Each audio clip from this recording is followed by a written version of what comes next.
Welcome back, mystery lovers.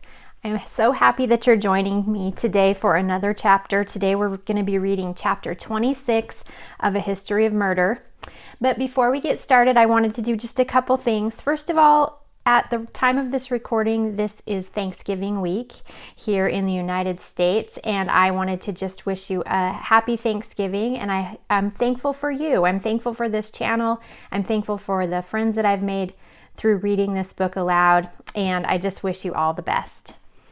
I also wanted to share with you a book I just recently finished that was super good. And if you like cozy mysteries, you are going to love The Dead of False Creek by Sarah M. Stephen.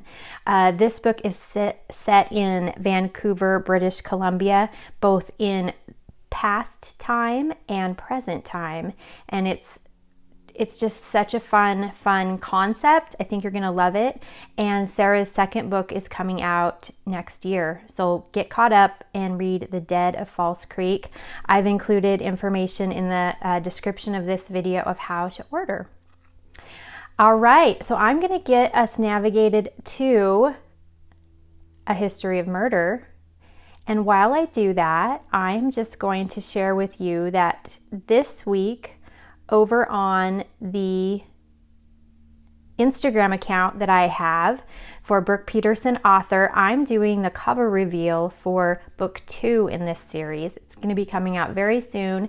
The next book is entitled A Collection of Secrets. And if you'd like to get in on the cover reveal party that's going on over there, again, I'm going to attach my handle, so they say, to Instagram, and you can go over there and see each day I'm giving you little teasers of what the cover looks like, and on Friday the full cover will be revealed. So I'd love you to join us over there.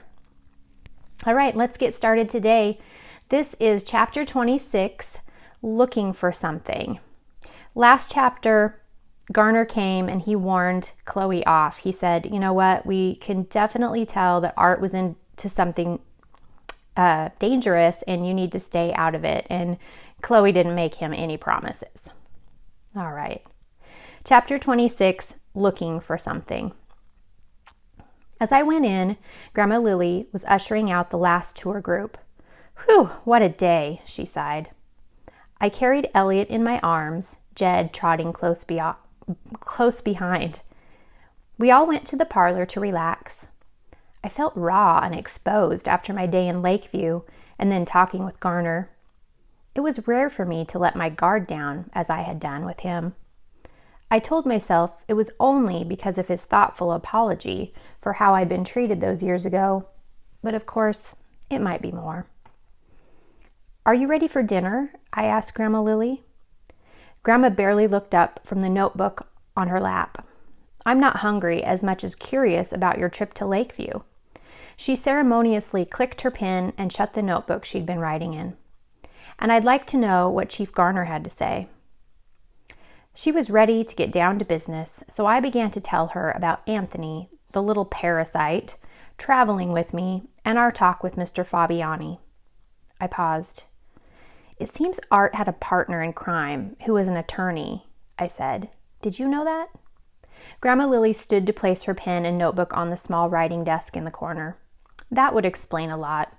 I always wondered how he was able to get all the legal loose ends tied up in order to keep Nancy's estate. I agreed. Having an expert to make sure all the I's were dotted and the T's were crossed before divorcing a victim was paramount.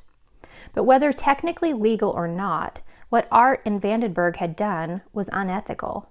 One might even call it elder abuse. Before I could speak, Grandma Lily asked, "What did Lance say?" It still threw me off when she called the chief by his first name. Well, unfortunately, Chief Garner found out that Art is a con man. Grandma's eyes were wide. He knows? I pursed my lips. At this point, he's concerned that Art was working on you, but that's as far as it goes. What about his business partner? Is he a suspect in Art's murder? She asked. No, he died some time ago, even before Art divorced Nancy. There doesn't seem to be any connection. Grandma Lily reached out to stroke Elliot's head. Then who did it? A silence, except for Elliot's purring, hung between us for a while. "I'm curious about Alice," I said. "I need to look into her some more. As his heir, she had the most to gain from Art's death. And then there's that Malcolm Griggs." Grandma Lily clapped her hands together. "You know what we need? A break from all this depressing talk. Why don't we grab dinner at the Vintage Grill? I still need to thank Jeannie and Eric for all the free food." I wasn't sure I was up to it. "And there's music in the park tonight as part of the Founders' Day celebration. We'll take a picnic," Grandma Lily continued. I didn't want to be a downer, but we were most definitely the talk of the town this week. Going out and about could be opening ourselves up to questions and gossip that we didn't want. Grandma Lily took one look at me and could see what was going on in my head. "Yes, Chloe, we could stay locked up in here and try to avoid everyone, but whether we interact with them or not, people are going to talk. We have to live our lives." She smiled reassuringly. "Plus, I'm starving." She sighed. She was right. I sighed. She was right. We put Jed on the back porch after feeding him and Elliot. "Be good," I told him with a wink. He panted at me, so I took it we had a deal. Grandma and I decided we'd walk downtown. It was such a lovely evening. With 2 plaid picnic blankets under our arms, we hit the sidewalk. As soon as we entered the Vintage Grill, Jeannie came to Grandma and hugged her.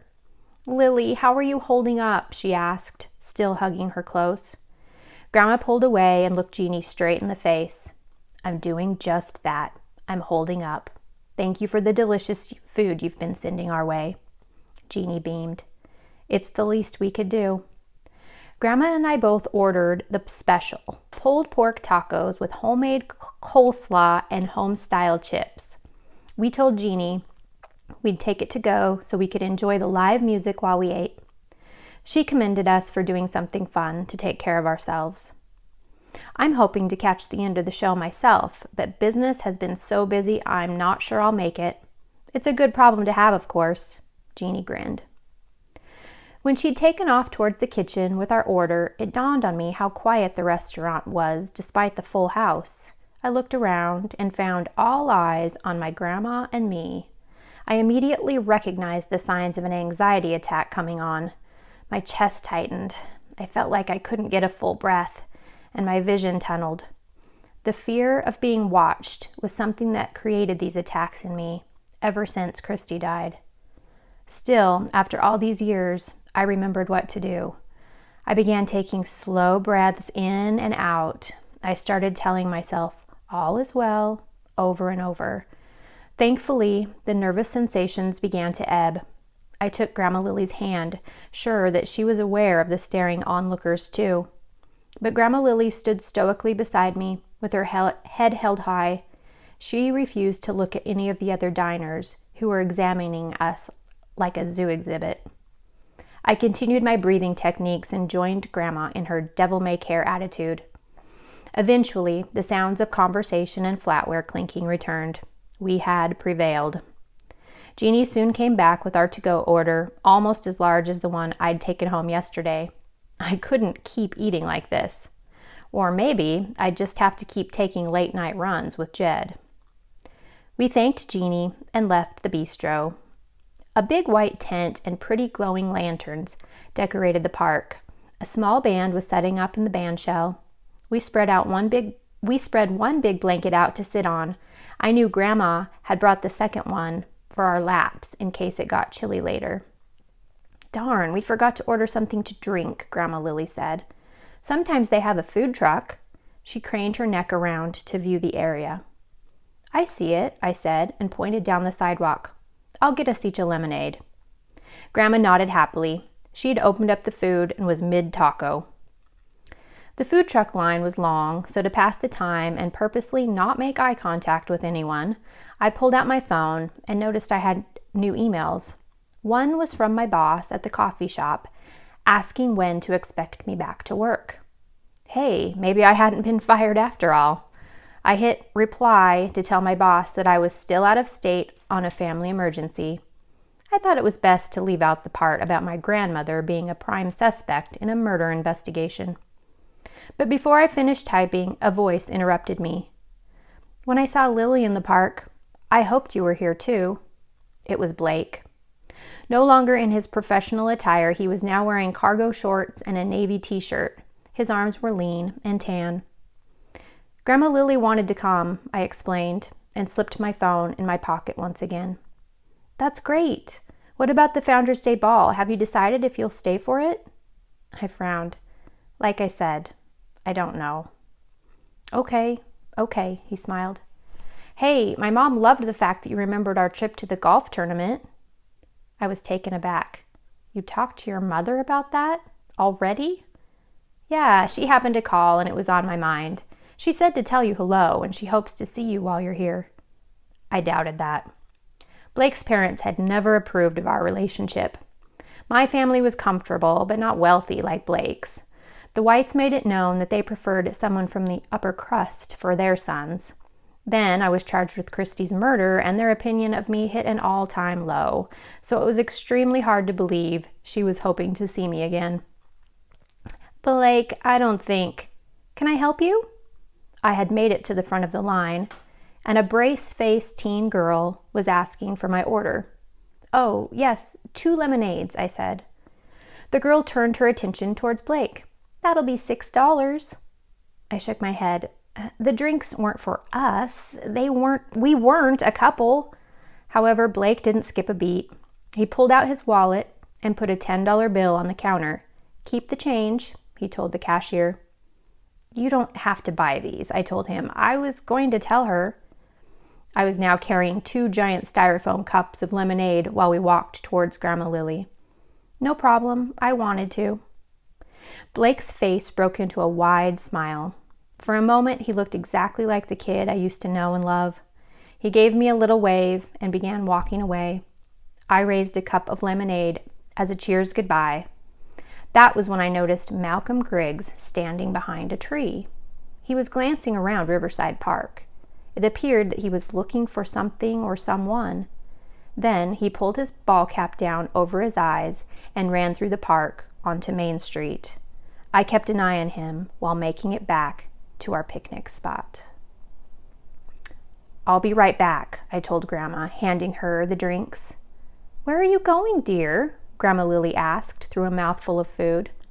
I was already jogging to follow Malcolm and see what he was up to. All right, that does it for chapter 26. Chloe is on the move. She's ready to follow Malcolm and see what he's doing lurking around looking suspicious. And we have the uncomfortable interaction with Blake, who just is kind of being pushy with Chloe. So we'll have to see where that goes next time when I read chapter 27. Thank you all for joining me. Once again, if you celebrate, please have a very happy Thanksgiving, and I'll see you next time. Bye-bye.